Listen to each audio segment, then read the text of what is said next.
Your mind is the starting point of everything you experience in life. Every breakthrough, every breakdown, every success, every failure, they all begin in the mind. The truth is, most people live as prisoners of their own thoughts. They let old beliefs, fear-based thinking, and limiting patterns run their life on autopilot. But if you don't learn how to control your mind will control you, and it doesn't care about your dreams. It only cares about survival, about comfort, about avoiding pain. The mind is wired to protect, not to grow. That means if you're not consciously challenging it, you'll naturally stay small. We live in a world full of distractions. Every second, something is trying to hijack your attention: social media, the news, opinions, noise. And if you're not careful, your mind gets trained to be reactive instead of intentional. You wake up and check your phone before checking in with yourself. You consume junk information and wonder why your thoughts feel toxic. That's not random, that's programming. The mind is like a sponge. It absorbs if you feed it, so the quality of your life will always reflect the quality of your mental diet. That's why rituals are crucial. What you do each day trains your mind in a direction either toward power or toward passivity. Morning rituals like gratitude journaling, visualization, movement, or meditation are not just feel-good habits. They are commands. They are signals to your mind. I run the show. I choose what matters today. When you take control of your morning, you take control of your mind. When you take control of your mind, you take control of your life. Most people think motivation is the answer. It's not. Motivation is the spark, discipline is the fuel. Your mind gets stronger when you act with intention even when you don't feel like it. The gym isn't just about muscles, it's mental training. Pushing through resistance teaches your mind that discomfort isn't danger. That's growth. Cold showers, discipline training, reading instead of scrolling, focus training, choosing courage over fear, emotional mastery. You must also be vigilant about what voices you allow into your mind. Who are you listening to? Are they pulling you forward or holding you back? The people around you affect your mental state more than you realize. Negative environments breed negative thoughts. But when you surround yourself with people who challenge you, elevate you, and believe in you, your mind adapts to that higher standard. In the end, your mind is a powerful tool, but it can also be a dangerous weapon when left unchecked. It can either build the life you want or sabotage everything you care about. The choice is yours. Every day you're either feeding fear or feeding faith, so feed it wisely. Speak to yourself with power. Focus your energy. Condition your mental strength like your life depends on it, because it does. Control your mind or it will control you. You keep saying, I'm not good enough, eventually your actions will match that belief. If you keep saying too further away from it, the way you speak to yourself creates the world you live in. If this always happens to me, life will give you more of the same. The truth is, your language becomes your lifestyle. The challenge is that most people speak without thinking. They vent without purpose. They joke about their pain. They make casual statements that carry serious consequences. It might seem harmless to say I'm always broke, or I can never lose weight, or I'm terrible at relationships, but those words are programming your mind. They're writing a script that your subconscious follows without question. The more you say it, the more real it becomes. That's not superstition, that's psychology. Self-talk is the most constant conversation you'll ever have. You talk to yourself more than anyone else, and the tone of that conversation determines your confidence, your decisions, and your destiny. If you wouldn't say it to your best friend, don't say it to yourself. Empowering language isn't about lying to yourself. It's about choosing to speak from your vision, not your victimhood. Saying I'm learning is more powerful than saying I suck. Saying I'll figure it out is stronger than saying I always fail. It's not fake, it's focused. But it's not just the words you say to yourself, it's the way you speak to others. One sentence can heal a heart or destroy a bond. Your words can lift someone's spirit or crush their confidence. We live in a time where people type and speak faster than they think. But just because you feel something doesn't mean it needs to be said. Emotional maturity is knowing when to pause. Real leadership is knowing how to say what needs to be said with strength and respect. Some people destroy their opportunities not because they lack talent, but because they lack verbal discipline. They talk too much in meetings, they gossip, they complain. They speak with sarcasm instead of sincerity, and then they wonder why they're not trusted, promoted, or valued. If your mouth isn't under control, your life won't be either. Your words reveal your mindset, and if you want a better life, start by building better language. The key is awareness. Every time you speak, ask yourself, is this true? Is it necessary? Is it constructive? Those three questions will filter out 90% of the damage people cause with their words. You don't need to talk more, you need to talk wiser. Speak with purpose. Speak with vision. Speak to build, not to break. The person who masters their mouth gains influence, trust, and power. So speak like a leader, because your words are creating your world. In today's fast-paced, emotionally charged world, the ability to control your mouth is a superpower. We've all heard the phrase, think before you speak, but few truly practice it. Most people react instead of respond. They let emotions dictate their words, and those impulsive words often leave a trail of damage that takes time and sometimes years to repair. One angry outburst, one disrespectful comment, one poorly timed joke can break trust, hurt relationships, or close doors that may never open again. Your words can become weapons if you don't master them. There's a reason successful leaders, great communicators, and wise individuals choose their words carefully. They understand the impact a sentence can have. They know that clarity, empathy, and timing are as important as the message itself. It's not just about what you say, it's how and when you say it. If your words aren't aligned with your values or your vision, they will cost you more than you realize. Think about how many people lose respect not because they were wrong, but because they were reckless with their mouth. They speak over others. They cut people down. They talk just to be heard. Verbal immaturity shows up in gossip, sarcasm, defensiveness, and impulsive venting. It's easy to speak when you're emotional, but it takes real power to pause, to breathe, to wait until your emotions cool down before opening your mouth. Silence in many situations is not weakness, it's wisdom. Ladies and gentlemen, let me ask you something powerful right out of the gate. Who's running your life, you or your emotions? Is it you at the wheel, or have you handed the keys over to fear, doubt, distraction, and bad habits?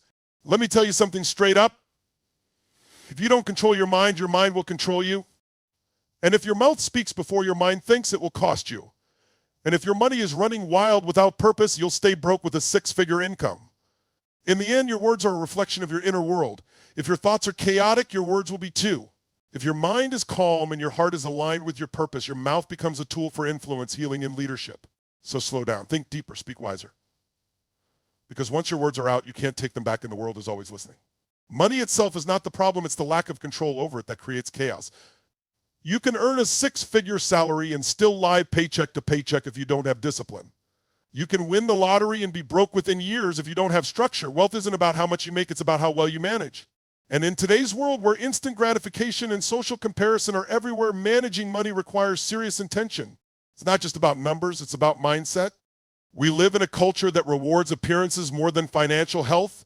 People will spend thousands on designer clothes, luxury cars, and high-end gadgets just to look successful while their bank account is in overdraft. They chase the image instead of building the infrastructure, but real financial freedom has nothing to do with impressing others. It has everything to do with having options, peace of mind, and control over your future. If your spending habits are emotional, undisciplined, or influenced by external pressure, money will always be a source of stress no matter how much you earn. You don't need to be rich to take control of your money. You need clarity. You need a plan. Start by understanding where every dollar goes. Track your expenses. Know your patterns. Look your finances in the face without flinching, because you can't fix what you won't face. Most people avoid their bank statements like they avoid the truth, but freedom begins with honesty. If you don't respect your money, it won't stick around. Saving isn't just about stashing money, it's about building a foundation. It gives you breathing room. It gives you confidence. And it protects you when life throws the unexpected. Emergency funds, smart budgeting, and consistent investing, these aren't just financial strategies, they're acts of self-respect. They're declarations that say, I'm in charge of my life. Because when you control your money, you control your options. You're no longer trapped in toxic jobs, relationships, or environments just because you can't afford to leave. The mistake many people make is waiting until they have more to get serious about money. But if you can't manage $100, you won't magically manage $10,000. Financial habits are not about income level, they're about consistency and discipline. Start small. Start now. Automate your savings. Set financial goals. Learn about money. Read books, listen to podcasts, ask questions. Ignorance is expensive, but education pays you back for life. Money is not evil. It's a tool. In the hands of someone who's clear, focused, and disciplined, it becomes a force for good, for impact, for opportunity, for freedom. But when money is left unchecked, emotional, and directionless, it becomes a burden. It creates anxiety, shame, and cycles of survival. So take ownership, not someday, today. Don't let emotion drive your spending. Let purpose guide your planning.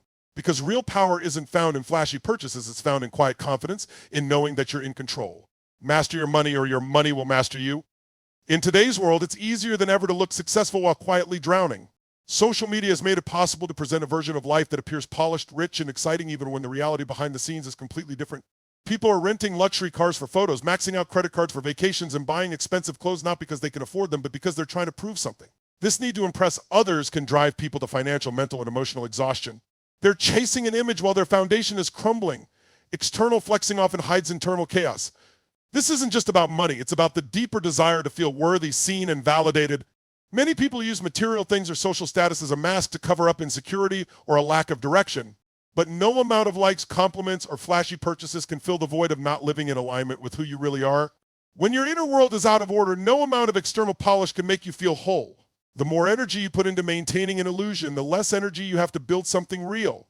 When you focus too much on looking like you have it all together, you stop doing the inner work that actually brings you peace and success. That inner work, controlling your mind, being intentional with your words, and managing your money isn't glamorous. It won't always get applause, but it builds something solid. And when your foundation is strong, you don't have to perform. You don't have to pretend. You can walk through life with quiet confidence, not loud insecurity. It's okay to want nice things. It's okay to enjoy life, but those things should be the result of alignment, not a substitute for it. True freedom comes when your internal world is in order, when your thoughts are clear, your words are truthful, and your financial life is stable. Then, whether you're driving a luxury car or a used one, wearing designer clothes or not, it doesn't shake your identity. You know who you are. You're grounded. You're free. The real flex isn't the watch, the car, or the trip. It's peace of mind. It's waking up not stressed about bills. It's having emotional control. It's being proud of who you are when no one is watching. So stop chasing the illusion and start building the reality. Focus on depth over decoration. Because when your life is aligned internally, you won't need to prove anything externally. You'll already know your worth. Real transformation doesn't happen in a single moment of motivation. It happens in the quiet, consistent ownership of your daily choices. Everyone wants to change their life, but very few are willing to own it fully. They want better results without changing their habits. They want peace without adjusting their thinking. But total life control doesn't come from luck, talent, or timing. It comes from taking radical responsibility for your mind, your mouth, and your money every single day. The owning your life means recognizing that you are the common denominator in every area, your successes, your struggles, your relationships, your finances, and your mental health. That's not about blame, it's about power. Because the moment you stop waiting for circumstances to change and instead take charge of how you show up, speak, and spend, you become unstoppable. You're no longer a victim of life, you're the author of it. Every day is a chance to either reinforce who you've been or step into who you're becoming. When you choose to discipline your mind, you stop letting anxiety, doubt, and distraction run the show. When you choose to control your words, you build connection, credibility, and confidence. When you choose to manage your money with purpose, you create freedom, not stress. These choices compound. They don't always feel glamorous in the moment. In fact, they often feel uncomfortable, but they lead to peace, power, and progress. The hard truth is that nobody is coming to save you. No perfect opportunity, mentor, or moment will fix what you won't take responsibility for. Ownership means waking up and deciding my life is my job. It means setting standards, not excuses. It means showing up strong on the days you feel weak. It means having hard conversations, making wise financial decisions, and choosing growth over comfort, even when no one's watching. This kind of discipline doesn't happen by accident. You must design your day with intention. You must protect your mind like it's sacred territory. You must speak with purpose, not impulse. You must direct your money, not let it disappear. When you operate with daily ownership, your life becomes a reflection of your values, not your reactions. People often overestimate what they can do in a day and underestimate what they can build in a year. But if you own each day your thoughts, your language, your spending, you'll look back in 12 months and not recognize who you've become. Not because you got lucky, but because you decided to take charge of your life like a leader, not a follower. That's the key. Ownership, it's not a one-time decision, it's a daily practice. You don't rise to the level of your goals, you fall to the level of your habits. So build habits that align with who you want to be. Show up for yourself even when it's hard. Because the only way to truly change your life is to own it fully, fiercely, and every single day. Control your mind. Your mind is a battlefield. Every day there's a war going on and you're either winning or losing. Thoughts are not just passing clouds. Thoughts are seeds. And whatever you plant, repeatedly worry, negativity, gratitude, drive will grow. Because I'm not here to survive, I'm here to lead, live, and leave a legacy. Let's go. Would you like a version formatted for video narration or with background music cues next? Would you like this turned into a visual graphic or Instagram carousel post? Many people wonder why their relationships feel strained or why they keep having the same arguments. It often comes back to uncontrolled communication. They blame others, but never take inventory of their own tone, timing, or tendencies.